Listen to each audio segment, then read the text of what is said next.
That was, of course, Wonderwall.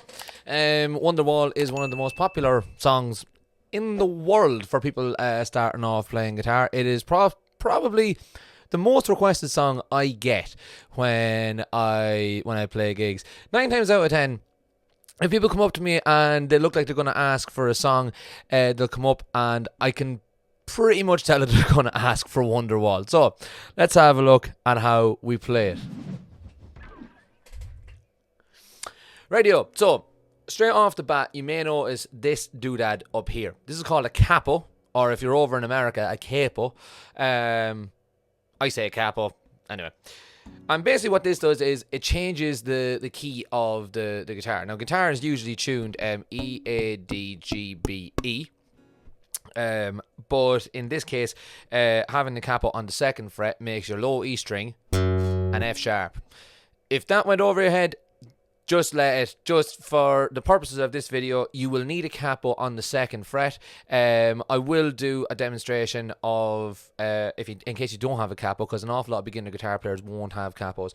They can be gotten off Amazon very, very easily. I will link one of my favorite capos in the description of the video for you to check out and maybe hopefully get your own one so that you can play along with this. But if you don't have a capo, by all means, I will take off the capo and show you how to play it. The playing is exactly the same, but you can play along with it at the end. So we start off with an E minor chord. Now, for all of these chords, you're going to anchor your 3rd finger and your pinky on the B and the E string on the 3rd fret. Now, with a capo, these 2 frets are now redundant. They're not in play anymore. So this becomes your 1st fret. Even though it's technically the 3rd fret on the guitar, this is now fret 1, fret 2, fret 3. It's a whole handlebars. But if you just follow along, hopefully you won't get too confused. So on the 3rd fret, your third finger and baby finger go on the 3rd fret of the B and the E, and they just stay there for the entirety of what we're going to play. Now we sort of shape the chords around that almost. So we know, hopefully we know at this stage, that this is an E minor chord. If you don't know that, go back and check out my guitar hit course where you'll learn exactly how to play an E minor chord. So E minor is 1st finger on the 2nd fret of the A, middle finger on the 2nd fret of the D, and you strum all the chords, or all the strings. But we have these other 2 down here. So it sounds like that. To the untrained ear, it might sound roughly the same, but it does make quite a considerable difference. So we're going to strum all the strings, okay? So we literally just go. So down, down, down, up, down, up, down, down. Sort of like that. There's millions of different ways of playing this.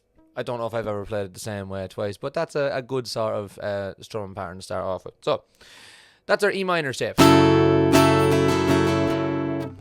then we change to a G shape. Now, some of you will know this as just a normal G chord, and it is. There's two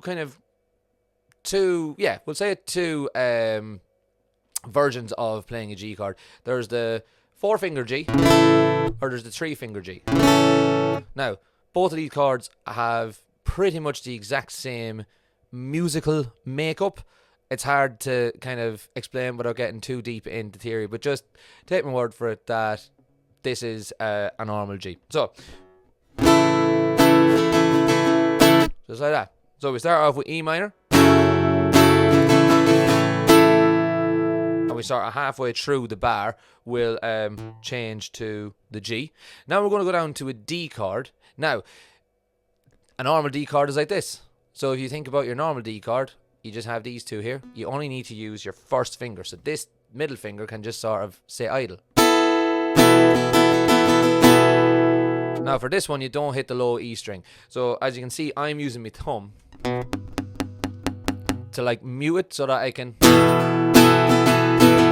So I don't need to worry about like just picking out individual strings that I don't want to hit in the grand scheme of the strumming. It just makes life an awful lot easier. And then we have an A to finish things off. So normally an A is like this, but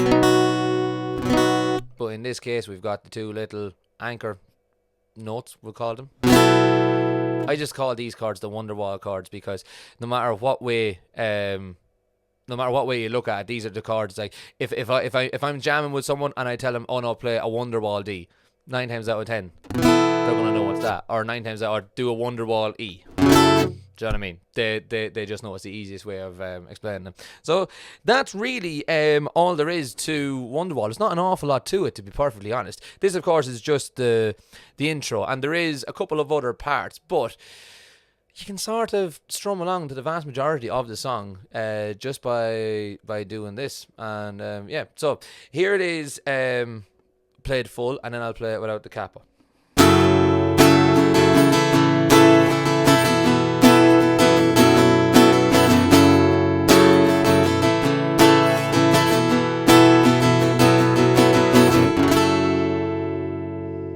Okay, so there it is in its original key. Now if I take off the capo and I play it back up here. So when you take off the capo, so let's do this. So where was I there? So if I take off the capo and play it in its correct place,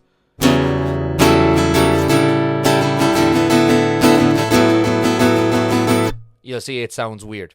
So we need to adjust for that and come back down to the true 2nd fret.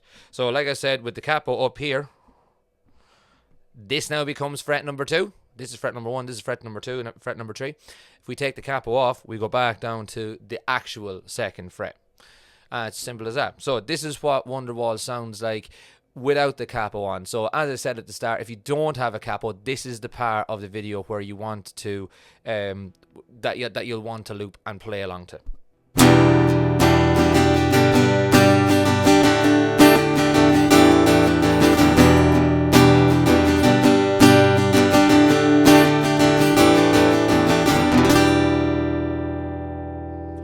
So as you can see, both of the patterns are exactly the same. The only thing that changes is the capo. So one more time, just a very quick recap. I'll do one pass through of each. So this is it in the original key, capo on the 2nd fret.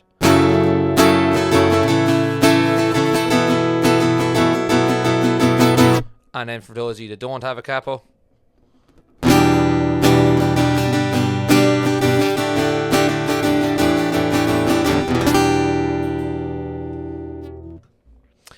and that is it. I hope you enjoyed this video. Please like and subscribe. Share the video with anyone that you think might want to learn how to play Wonderwall, or indeed any other instrument. The link to our website is in the description, where you can sign up for lessons and we'll teach you exactly how to do it.